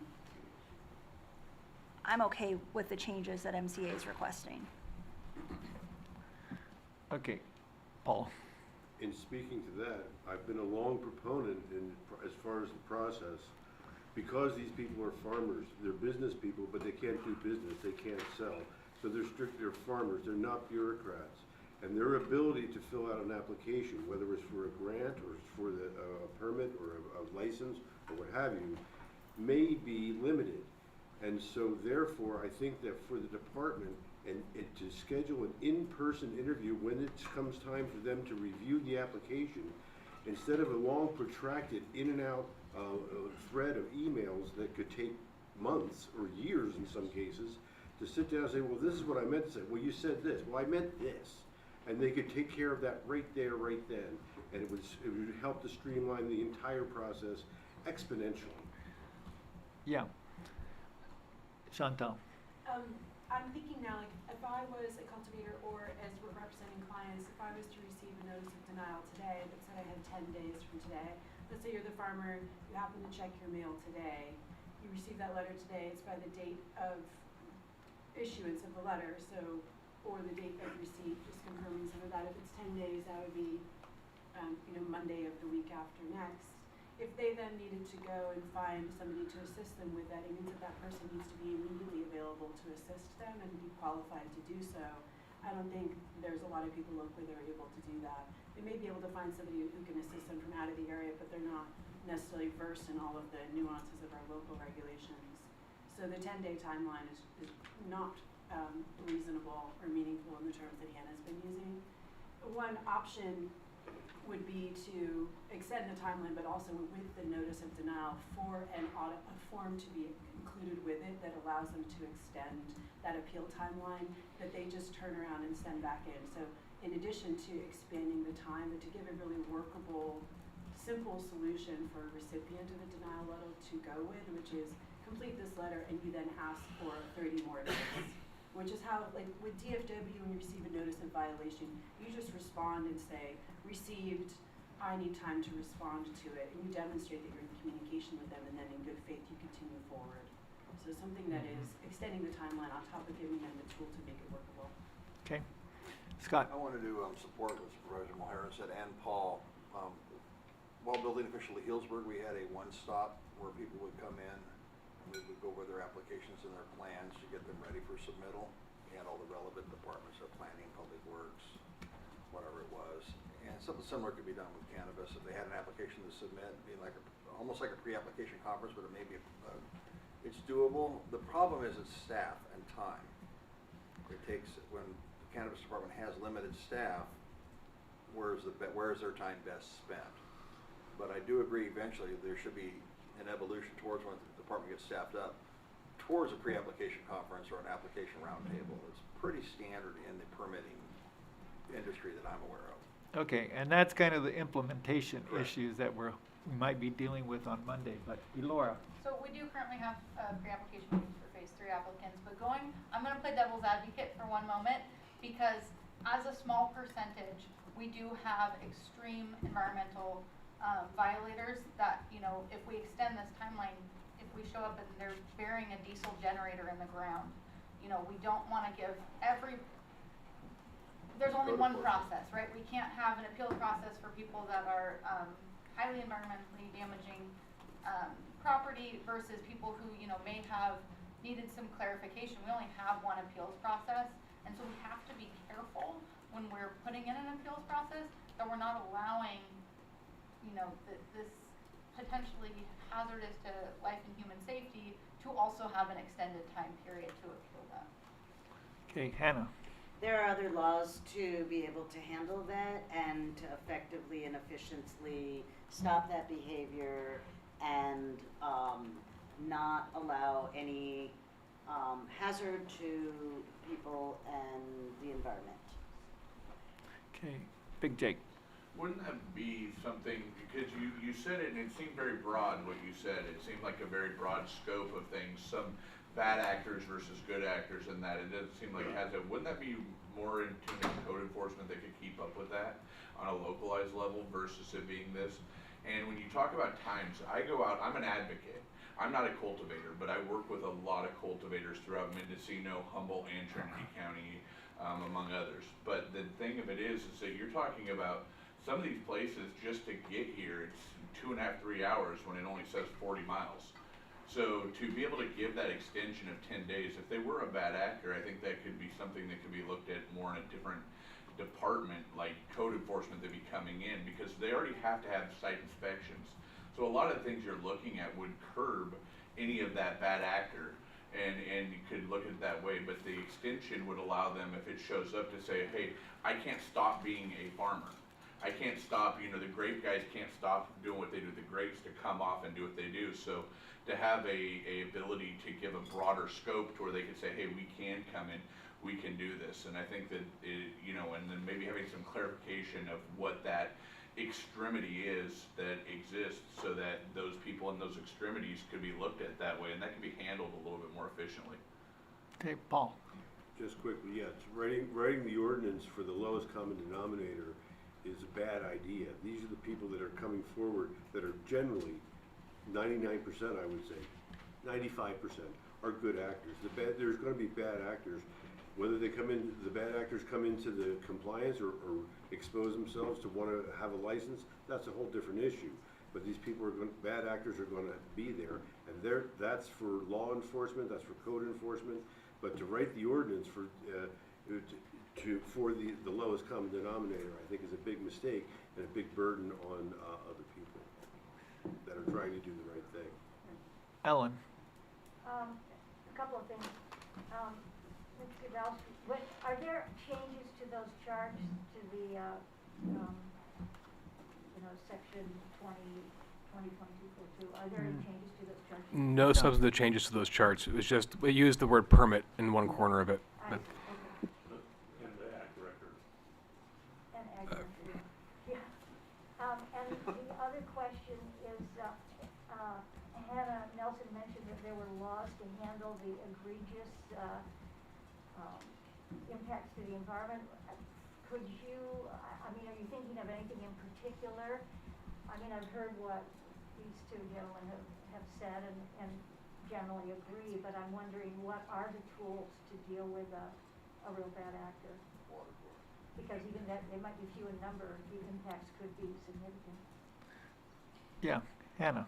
Yeah, I think first off, definitely at the local level, code enforcement, but also state agencies. And I really think that this issue that I was asking for the modest extension of time with respect to the time to file an appeal and have a hearing and the time frames that are presumed if they stick it in a mail versus they do this or that, are really only about appeal, the filing of the notice of appeal, when to set the hearing, not about the basis of the appeal, and there are other provisions in the ordinance that say very explicitly that we are not eliminating any right of the county or any other agency to enforce against any violation, period.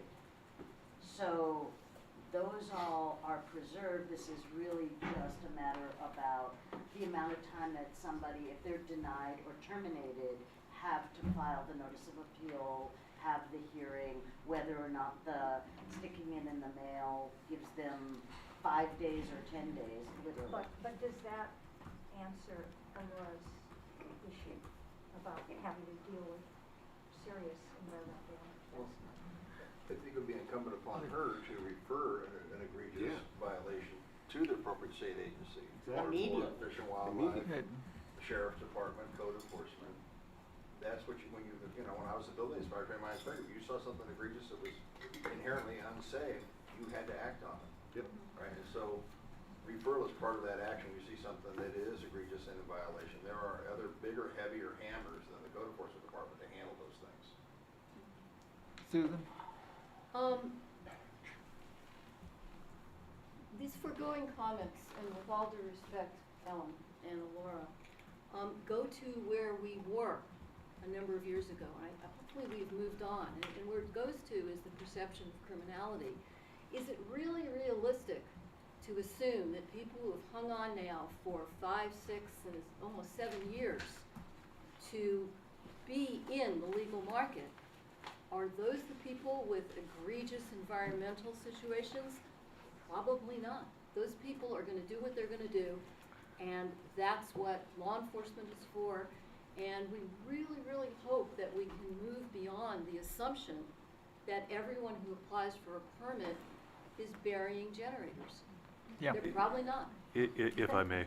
Yeah, go ahead. I know this has been a bit of a sensitive topic, and I really do want to say, from my perspective, if I'm drafting an ordinance, I'm not drafting it for the people that are going to comply. And I'm not talking about just cannabis, I'm talking about everything. If I'm drafting a tax code, right, my office is going to get involved with the people who are trying to find a loophole or get around it. And I know we don't necessarily need to have, say, rigorous review processes that assumes that every single person that's coming through is trying to get away with something. But we do need to have a system that gives us the tools that we need when we encounter those. Because there's always going to be, I don't care what the field is, it could be, we could be taking out a building permit on a church. I mean, no matter what it's going to be, there's going to be someone who is a bad actor, and that's when we're making laws. That's just how we structure things and we approach things. That's not any assumption about this particular community. I think that we can structure things here in a way that is going to make sense and leave us those tools to address those. And I think there are some very reasonable conversations about what those tools should be and what those tools should look like. But I please ask, don't take it. The fact that we focus on the fact that there are bad actors, the fact that we focus on the bad actors does not mean that we are assuming that everyone is a bad actor. Agreed, and thank you for that clarification, but let's be aware that we grow the only plant, the only crop in the state, and we're working with ag, but we are not an agricultural crop. That says a lot. Yeah.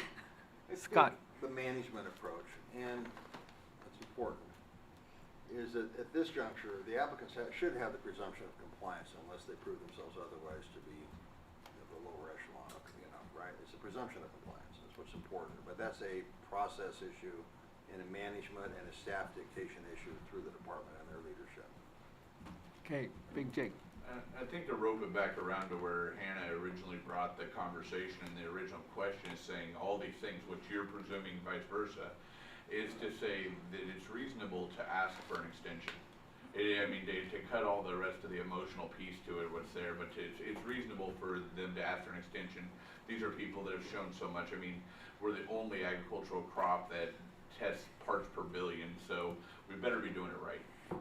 Right. And Paul? And I agree that you need to give the department the tools that they need. But as Mr. Scott so eloquently said, there are bigger hammers that they can refer to. Okay. And those tools are very useful. Well, I guess the good news for me is that we're down to talking about the timeline for this appeal process, which hopefully won't have to be used because we're going to get people through. But those situations that we do need it, yeah, what's reasonable? And, you know, I agree with Supervisor Mulherin in that we've had people in this program for 7 years now. And, you know, if there are egregious environmental or health, human safety issues, let's get those taken care of. Send it to the whatever, CDFW or whoever's going to take care of it. But just for this appeal process to make it work, let's just, you know, I don't know. The wording there was 10 days. What was MCA's suggestion? I have it pulled up. It was 30 days for Section 8. Mr. Kudowski, if you could pull it up. And then there was some language about the applicant requesting a longer window, but I think that the staff has already said that that would be part of the process. And then 20 days of notification of the hearing. I also had a question for County Council and the staff. Is it perhaps it's required that it be serviced by mail, but we also could email in advance to give people more time? Yes. And so certainly, as a process matter, you could provide email courtesy copies. I don't know that we'd want to rely on email as service of process. It's usually in California, it's only recognized where certain local rules for courts have adopted it and or there's been consent. I think I'd recommend keeping in the mailing as the mechanism that you're formally providing it, although you may either as a process matter or an ordinance be able to provide additional mechanisms of notice. I did have one comment. If you do want to extend the timeline, my suggestion would be do it. I would keep the extension in A to just whatever you need. There was a request to extend the amount that service by mail would extend things, and I just want to highlight that those timeframes are, I think, taken from the Code of Civil Procedure, and they're what get used when we're in court cases, and they're what get used in a number of other contexts. So I would just suggest if you think people need more time, just add another 5 days up in A. Rather than putting it in the calculations, because administratively someone will default to the old rule and they'll make a mistake. Okay, Hannah? Yeah, I just want to refresh everybody's recollection that when these changes went to the Planning Commission before they came back to the board, and the Planning Commission at the time was in full support of more time, had a lengthy conversation about service by mail and how everybody lives in an area where it's fine to do service by mail, but the amount of time that, and I just really, I'm sorry we're going into such detail, but the wording here, just to be clear, is about when it's presumed somebody received it. Okay, and anybody who lives in a rural area where mail service or postal service, I'm gonna think about Laytonville. There have been people who have literally had something sitting there for 20 days because Laytonville, under prior postmaster, maybe literally just it was put in the wrong place, or they just didn't get to it, or whatever. And so it's only about that last paragraph is only about the presumption of when somebody is deemed served as happening when X number of days from when the county puts it in the mail, as opposed to upon receipt, and that's all it's about. Well, I think what County Council is trying to say is that if you extend the timeline to 30 days, so if you could scroll up just slightly to Section A. That's okay, I just want to make sure that everybody can see what we're referring to. So if Section A were within 30 days, that would alleviate that. So then you don't have to change the mail time and the state regulation, but then you're giving 20 additional days with which somebody could respond. So through the process, it should give them enough time to have gotten any kind of mail delay worked through. Except for the hearing part, but, yeah. And that's Okay. why I added the other language about or 20 days if the appellate requested. In that, subparagraph C, the second,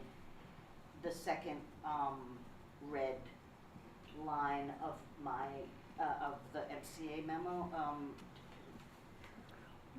Right, but in section B, it states that the hearing would be scheduled within a reasonable amount of time. So that would be, working with the applicant to come up with whatever that reasonable time is. So then, holding the department and the applicant to 20 days may not be appropriate if the reasonable amount of time were 45 days. We don't know. Sorry, this is so tricky, but if you look at subsection C, a hearing before a hearing officer shall be set on a date that is not less than 10 and not more than 30 days. So,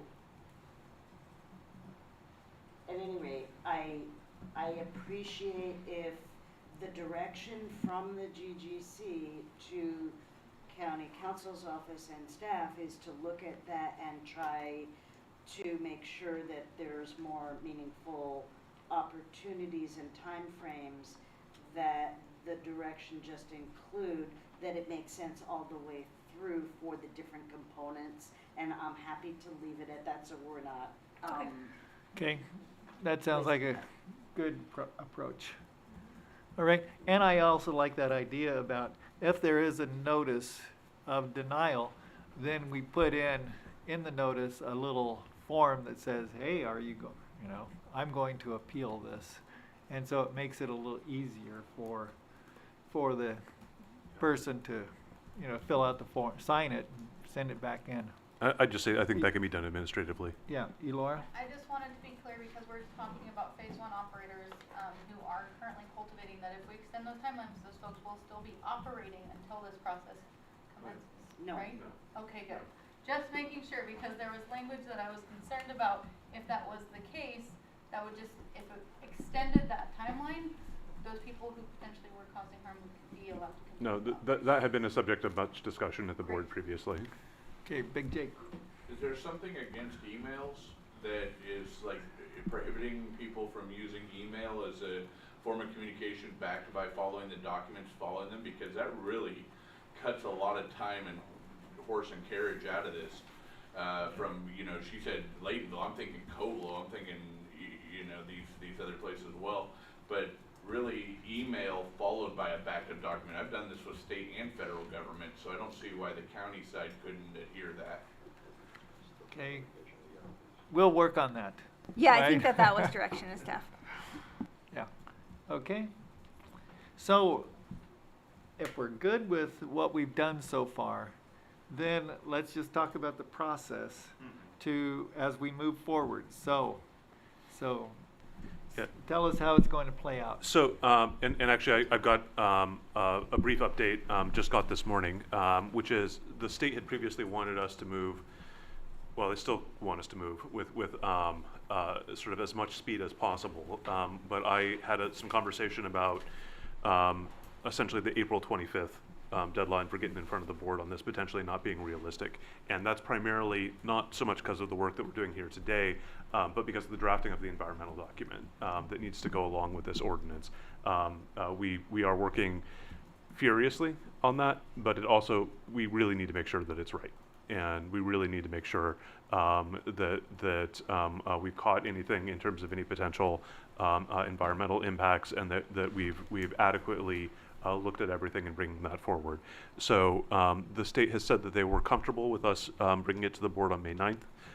What I would like to do is, if the committee is comfortable with this, take essentially the directions and changes discussed and put those into a version to present to the board on May 9th with an accompanying environmental document. And I would ask we might also have to suggest, if we do find something in that environmental review where we missed potential unintended consequence of these changes, we might have to suggest alternate language as part of that in going forward on the 9th as well. I think we'd want to do that in a way that really highlights it for everyone. So we're not, I don't want to be sort of sneaking changes past people. I want to make sure everyone's really able to understand it. And I'm not anticipating that it will, because we've done a lot of work here to try and avoid that, but I need to leave open the possibility that might be the case. So if the committee would like to vote to make the recommendation to the board, we will prepare a follow-up document and submit it to the board. And we might, I don't know that we're going to be able to have the environmental document ready in advance of whatever our minimum publication deadline is going to be, but we might be able to share a revised version of this with just some changes slightly in advance of publication, if that would be helpful. Okay. Yeah. Yeah, let's see. Scott? What is the, anticipating it's gonna get approved, which I'm sure it will. What is the track that staff is on, Mr. Dunnicliff, as far as revising their review process for existing applications into this new cannabis business license format? Is that something John Burks is gonna be working on to simplify the review process or get it more cohesive in different forms? Do we know? If I may, through the chair. Yes. So John is working on process across the department. If there's a specific matter that you think that we should be considering for prioritization, let me know. But we're working on it. Okay, I have the 100% confidence in Mr. Burks and his abilities, so he'll do a fine job. Well, I'll just say that, that we have the department here, and so they understand where we're headed. So I would assume that we're going to head towards the assumption that these will be the changes, and that unless the board on May 9th has some kind of outcry, I would say that the team can start considering that these changes are going to be the changes that are going to be made. Correct. Good job. Hannah?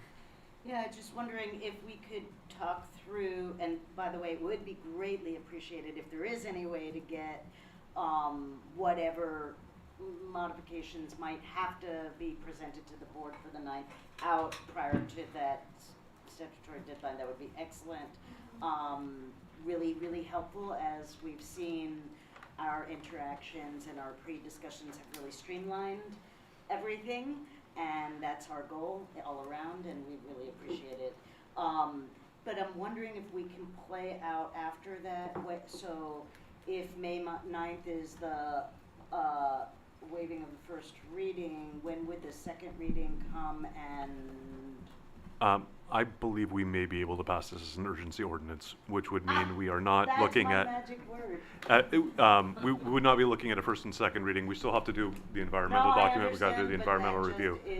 Yeah. It bypassed all of my other concerns. Thank you. All right. Michael, did you have a comment? Just thumbs up. Okay. All right, so we need a vote on this. We need a motion. I move we direct county council to implement the changes as discussed. And you have a formal motion? I was going to suggest that it be a recommendation to the board Okay. to approve the ordinance with the changes as discussed by the committee here today. So moved. Okay, can you, or I'll second. Go Atlas, go. Atlas, could you do a roll call? Usually Atlas gets like 3 or 4 screens, so he's on tiny little. Supervisor Mulhern? Yes. Chair Hashak? Yes. Motion carries unanimously. Okay, so moving forward, we have another General Government Committee meeting on Monday at 9 o'clock. We'll have a department report, and we'll, see what the issues are within the department. And, we said earlier that there is a commitment from the General Government Committee to bring back those other issues that we need for streamlining the ordinance. That will happen sometime this summer, September, hopefully at the latest. But, we'll bring it back as soon as we can. And that's our commitment. So Mr. with Chair. that, I don't well, think you can adjourn the meeting yet. I Oh, just wanted to let oh, you know that yeah. there's still a public expression, and then also, we haven't had enough public. I mean, there is a section for announcements, and I don't have any other place to Okay. insert something I want to say, so if we could run through the whole chair script, I would appreciate it. Okay. I'm sorry, before we do, I have a comment on the last thing that you mentioned. Yeah, go ahead. Which is about the next round, and really, I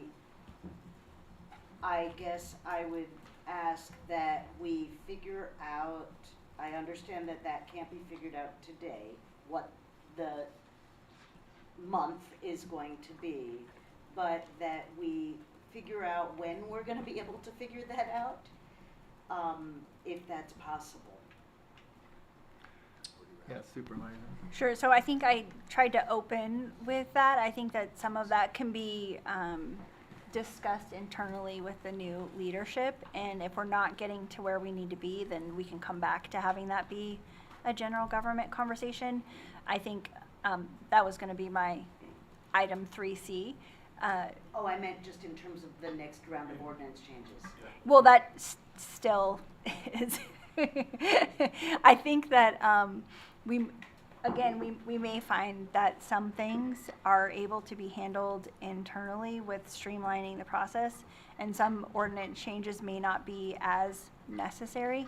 So I really am just asking the community to have a little bit of patience as we transition our leadership team and working with the state, so that we can really use everybody's time in a valuable way, consultants and county staff, both. So I think that, we hear, we understand, we want to schedule that out, but also we just need a little bit of patience and some time. We're not gonna forget about it. Okay, so I guess I have to ask for public expression. Is there any public expression of anything that's not on the agenda? Michael. Paul. All right, well, my public expression, Michael Katz, Executive Director of Mendocino Cannabis Alliance. Thank everyone so much for this engagement. Really appreciate it. I want to call attention, the Auditor Treasurer Tax Controller's Office released the tax reform information to the community just this week, I believe. And in reading the reduction in cannabis business tax for cultivation nursery operations document that was posted, it indicates a reduction in the gross receipts tax by half, so down to 1.25%, but there's no mention of a reduction of the minimum tax. So I know that as we were discussing that the reduction, the 50% reduction was for both of those things, but so far it's only been written into this document as being related to that percentage. So I would just request further clarification and update through the Auditor, Treasurer, Tax Collector that the minimum tax also be included in that documentation moving forward. Thank you. Okay, thank you. Paul? I was just wondering about the future of the grant programs, the LJAGP and LEAP. I would like, Mr. Dunnicliff, if I'm at your disposal, my brains are for the picking. I've been through the entire process. I've been instrumental, I've kept very close records of everything. I was one of the first 5 guinea pigs, and so we would love to have a meeting with you to share that information, to help to get that back up and running, to implement that. But I'm wondering if that's something that's scheduled, or if there are more important things ahead of it. Mr. Chair, a Canon note went out yesterday about the LEAP grant with an update. So just a reminder that everybody should be signed up for Canon notes, and thankfully we've also been able to create a mailing list for each applicant, which is fantastic and very helpful. So that'll be an item that can be discussed on Monday at the GGC meeting. Thank you for your advice, Yeah. or your offer to help. Happy to do it. Okay, no further public expression? All right, announcements, 3C?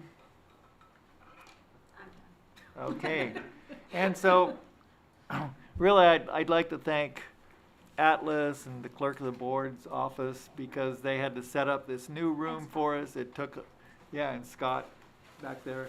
It took a lot of doing to kind of make this into a, accessible,